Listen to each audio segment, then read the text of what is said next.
Hormuz చుట్టే ప్రపంచమంతా తిరుగుతోంది. హర్ముజ్లో ఏం జరుగుతుందోనని ఉత్కంఠగా ఎదురుచూస్తోంది. చర్చలు విఫలం కావడం, హర్ముజ్పై అమెరికా, ఇరాన్ పట్టు విడవకపోవడం ఉద్రిక్తతకు దారితీస్తోంది. హర్ముజ్ను దిగ్బంధం చేస్తామని ట్రంప్ సవాల్, ఏం చేసుకుంటారో చేసుకోండని ఇరాన్ కౌంటర్ పరిస్థితిని మరింతగా దిగజార్చింది. మరోవైపు హర్ముజ్లో తమ దేశానికి వచ్చే ఇరాన్ నౌకల్ని అడ్డుకోవద్దని అమెరికాకు చైనా వార్నింగ్ ఇచ్చింది.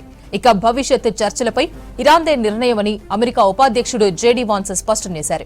ఇక అమెరికా, ఇరాన్ మధ్య చర్చలకు మధ్యవర్తిగా ముందుకొచ్చింది రష్యా. యుద్ధంతో అటు ఇరాన్, ఇటు గల్ఫ్ దేశాల్లో భారీగా చమురు ఉత్పత్తి తగ్గిందని ఒపెక్ సంస్థ ప్రకటించింది. వచ్చే వారాల్లో చమురు రేట్లు భారీగా పెరుగుతాయని హెచ్చరించారు అమెరికా ఇంధన శాఖ మంత్రి క్రిస్ రైట్. ప్రపంచవ్యాప్తంగా ఉత్కంఠ రేపుతున్న హర్ముజ్ జలసంధి, అమెరికా, ఇరాన్ ఇష్యూలపై మరిన్ని డీటెయిల్స్ సదానందం అందిస్తారు. సదానందం.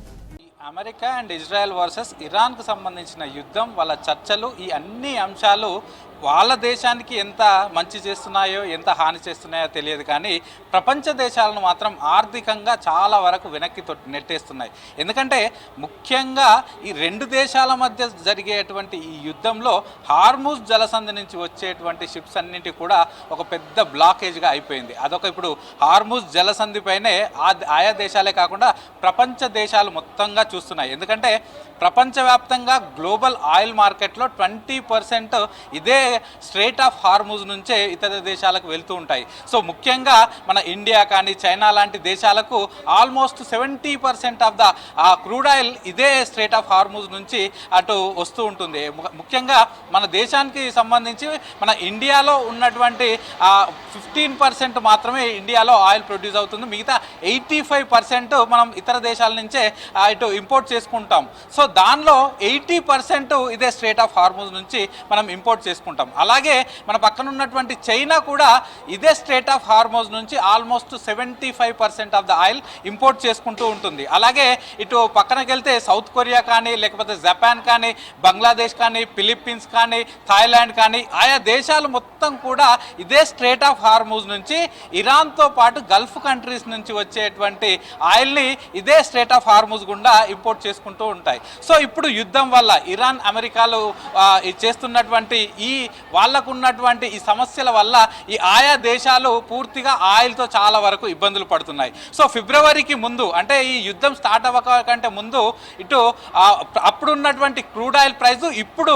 ఆల్మోస్ట్ 36% హైక్ అయింది. అంటే ఇప్పుడు ఆల్మోస్ట్ 100 బారెల్స్, అది $100 బ్యారెల్కి దానికంటే ఎక్కువగా అయిపోయింది. సో అంతకుముందుకు అంత లేకుండే ఇప్పటికే ఈ యుద్ధం వల్ల 36% క్రూడ్ ఆయిల్ ప్రైజెస్ పెరిగిపోయినాయి. సో దీనివల్ల ఆయా దేశాలకు సంబంధించిన ఆర్థిక వ్యవస్థలపైన కూడా చాలా వరకు ఎఫెక్ట్ పడుతూ వస్తుంది. సో ప్రస్తుతం ఒకవైపు క్రూడ్ ఆయిల్ ప్రైస్ పెరగడమే కాకుండా అటు ఈ ఒపెక్ చెప్పిన దాని ప్రకారం ఆయిల్ ప్రొడక్షన్ కంట్రీస్లో చాలా వరకు ఆయిల్ ఉత్పత్తి అనేది చాలా వరకు తగ్గిపోతుంది. సో ఇప్పటికే ఇరాక్లో 71% ఆఫ్ ద ఆయిల్ ప్రొడక్షన్ గతంతో కంపేర్ చేస్తే ఇప్పుడు చాలా వరకు పడిపోయింది. సో ఈ ఆయిల్ ప్రొడక్షన్ తగ్గిపోవడం వల్ల ఈ డిమాండ్ పెరిగి ఆటోమేటిక్గా రేటు కూడా ఇంకా పెరిగే అవకాశం ఉంది.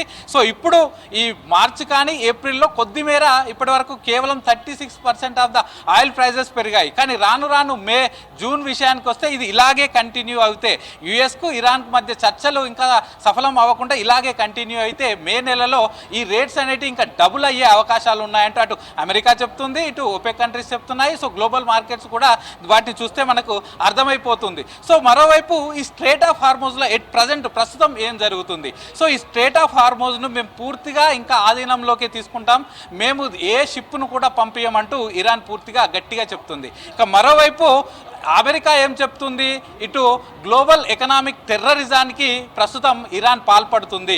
సో ఈ స్ట్రెయిట్ ఆఫ్ హార్ముజ్ గుండానే చాలా వరకు వ్యాపారాలు జరుగుతాయి, షిప్స్ వెళ్తూ ఉంటాయి, ఆయిల్ ఎక్స్పోర్ట్స్ ఇంపోర్ట్స్ అవుతూ ఉంటాయి. సో అట్లాంటిది గ్లోబల్ ఎకానమీకి కీలకమైనటువంటి ఈ స్ట్రెయిట్ ఆఫ్ హార్ముజ్ను దానిపైన ఆధిపత్యం చలాయించే క్రమంలో ఇరాన్ పూర్తిగా గ్లోబల్ ఎకనామిక్ టెర్రరిజానికి పాల్పడుతుందని అమెరికా చెప్తుంది. సో ఇది ఇలాగే కంటిన్యూ అయితే మేము కూడా యుఎస్ కూడా స్ట్రెయిట్ ఆఫ్ హార్ముజ్లో బ్లాకేడ్ ప్రకటిస్తాం, అంటే అంటే ఇరాన్ పోర్ట్స్కు సంబంధించి ఇరాన్ వేరే దేశాలకు ఏ దేశాలకైతే వాళ్ళు క్రూడ్ ఆయిల్ను ఎక్స్పోర్ట్ చేస్తారో ఆ పోర్ట్స్ పైన మేము అటాక్ చేస్తాం. ఎందుకంటే గల్ఫ్ కంట్రీస్ నుంచి వచ్చేటువంటి ఆయిల్ను ఏదైతే గల్ఫ్ కంట్రీస్ నుంచి ఎక్స్పోర్ట్ చేస్తున్న స్ట్రైట్ ఆఫ్ హార్మూజ్ను పూర్తిగా ఇరాన్ ఆపుతుంది కాబట్టి మేము ఇరాన్ నుంచి ఎక్స్పోర్ట్ అయ్యే ఆయిల్ను కూడా మేము కూడా పూర్తిగా ఆపుతాం అంటూ కూడా ఇటు యుఎస్ ప్రకటించింది. ఒకవేళ కనుక ఇదే జరిగితే, ఒకవైపు చర్చలని చెప్తున్నారు, సో పాకిస్తాన్లో ఇస్లామాబాద్లో జరిగిన చర్చలు పూర్తిగా సఫలం కాలేదు, అటు అమెరికా ఏమో ప్రస్తుతం ఇరాన్ కోర్టులో ఉంది, మేము రెడీగా ఉన్నాము, కేవలం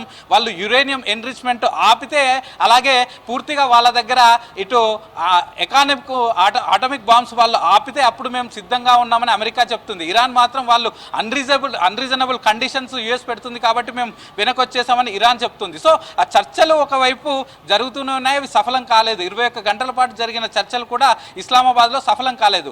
తిరిగి 2 వీక్స్ ఇటు సీజ్ ఫైర్ ఉంది, కానీ ఈ క్రమంలోనే మళ్ళీ స్ట్రైట్ ఆఫ్ హార్మూజ్ వల్ల మళ్ళీ గొడవలు అయ్యే అవకాశాలు కనిపిస్తున్నాయి. ఎందుకంటే ఇరాన్ ఏమో మాకు పూర్తి ఆధిపత్యం కావాలని స్ట్రైట్ ఆఫ్ హార్మూజ్ పైన ఏ ఒక్క షిప్ను కూడా మేము పంపించమంటుంది. ఇటు యుఎస్ ఏమో మేము ఇటు ఇరాన్కు సంబంధించిన షిప్ల పైన మేము బ్లాకేడ్ ప్రకటిస్తామంటూ యుఎస్ అంటుంది. సో ఒకవేళ నిజంగానే యుఎస్ బ్లాకేడ్ ప్రకటించి ఏదైనా ఒక్క షిప్ పైన ఇరాన్కు సంబంధించిన షిప్ పైన వాళ్ళు అటాక్ చేస్తే ఇరాన్ కూడా తిరిగి మళ్ళీ వాళ్ళు రిటాలియేషన్ చేయడంతో పాటు వాళ్ళు తిరిగి అటాక్ చేసే అవకాశాలు కనిపిస్తున్నాయి. సో అప్పుడు మళ్ళీ తిరిగి యుద్ధం అనేది మళ్ళీ ఎస్కలేట్ అయ్యే అవకాశం ఉంది. సో దీంతో ఆయా దేశాల 2 దేశాలను పక్కన పెడితే స్ట్రైట్ ఆఫ్ హార్మూజ్ నుంచి వచ్చే మిగతా దేశాల పరిస్థితి అయితే చాలా దారుణంగా ఉండే అవకాశం ఉంది. ఒకవైపు ఆయిల్ ప్రైజెస్ పెరుగుతాయి, ఆయిల్ ఇంపోర్ట్స్ తగ్గుతాయి, దీనివల్ల ఎకానమీ మీద మిగతా దేశాల ఎకానమీ మీద ఎఫెక్ట్ అనేది చాలా ఎక్కువగా ఉండే అవకాశాలు కనిపిస్తున్నాయి. అపర్ణ.